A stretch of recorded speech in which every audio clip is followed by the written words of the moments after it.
Hello, my dear student. So let's see this question. So the question is, T1 is an isosceles triangle with circumcircle K.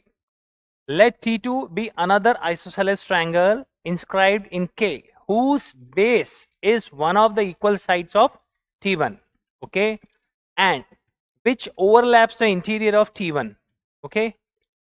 Similarly, create isosceles triangle T3 from T2, T4 and T3 and so on. Then triangle Tn approaches an equilateral triangle as n tends to infinity, isosceles triangle, scalene triangle, none of these triangle. So this question is based on the property of circle.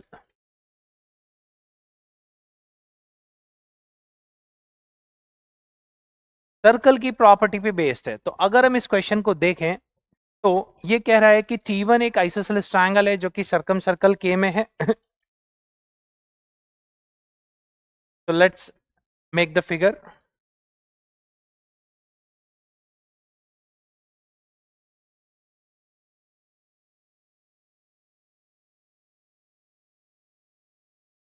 Now we have a triangle.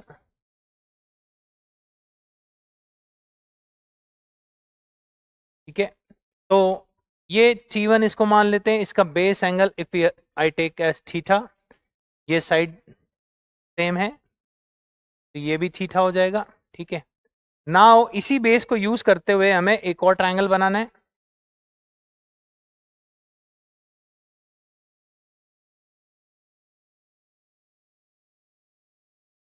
Now consider this triangle as T2, this one is T1. Now उसी की एक side को use करते हुए हमें दूसरा triangle बनाना है जो अगेन आइसोसेलेस ट्रायंगल है. तो अगर हम देखें तो ये इक्वल साइड्स हैं. ठीक है, क्योंकि जैसा उसने मेंशन करा है कि T2 में क्या किया हमने कि हमने उसी के एक बेस को यूज किया है और ओवरलैप्स कर रहा है इंटीरियर ऑफ T1. ठीक है, तो similarly one of the base को हमने यूज करा है. ठीक है, अब अगर हम देखें तो ये सर्कल की कॉर्ड है ए बी, जो ये थीटा एंगल बना रही है तो यहाँ पे भी कितना होगा थीटा. नाउ अगर दिस एंगल थीटा है तो इसका बेस एंगल क्या होगा T2 का. T2 का बेस एंगल ऑफ T1 कितना था थीटा. T2 का कितना हो जाएगा, T2 का हो जाएगा 180 if I assume base angle as alpha plus theta equal to 180. ठीक है, तो ये हमारा आ जाएगा π/2 माइनस θ/2. तो इसका आ गया π/2 माइनस θ/2. तो अब बच्चों देखो यही चेंज चलती रहेगी. इसका बेस एंगल थीटा था तो इसका बेस एंगल π/2 माइनस थीटा हुआ बाई 2, सॉरी. तो T3 का कितना आएगा, ठीक है, π/2 माइनस θ/2. तो इफ आई सिंप्लीफाई तो कितना हो जाएगा, ये हो जाएगा हमारा π/2 माइनस π/4. ठीक है, प्लस θ/4. तो ये इसी तरह चल रहा है, आप देखिए. सो हम कह सकते हैं कि Tn का जो बेस एंगल होगा वो क्या होगा, π/2 minus π/4 plus π/8 minus π/16 and so on. Right, so यहां पर हम क्या लगा सकते हैं, जीपी का फॉर्मूला, क्योंकि एक इनफाइनाइट सीरीज है.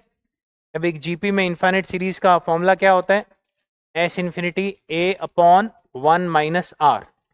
ए is first term which is π/2, R common ratio है जो कि होगा माइनस π/4 अपॉन π/2 जो आ जाएगा हमारा -1/2. तो दिस इज 3/2. ठीक है, तो ये कितना हो गया हमारा π/3. तो बेस एंगल ऑफ Tn आ रहा है π/3. तो बेस एंगल अगर हम कहें कि ये थीटा π/3 आया और ये दोनों एंगल तो इक्वल हैं ही, तो ये एक आइसोसेलेस ट्रायंगल तो था ही और ये एंगल π/3 है, तो इसका मतलब Tn approaches an equilateral triangle. यहां पर मैं भी कह सकते हैं जीपी का कॉन्सेप्ट भी है, सम ऑफ जीपी. क्लियर बच्चों. तो जैसे जैसे n इंफिनिटी जाएगा, तो जैसे जैसे n इंफिनिटी जा रहे हैं तो ये थीटा बन रहा है π/3 जा रहा है. अब थीटा π/3 है, ये एंगल और ये एंगल तो इक्वल है ही, तो दैट मीन्स ये ट्रायंगल हमारा इक्विलेटरल ट्रायंगल होगा.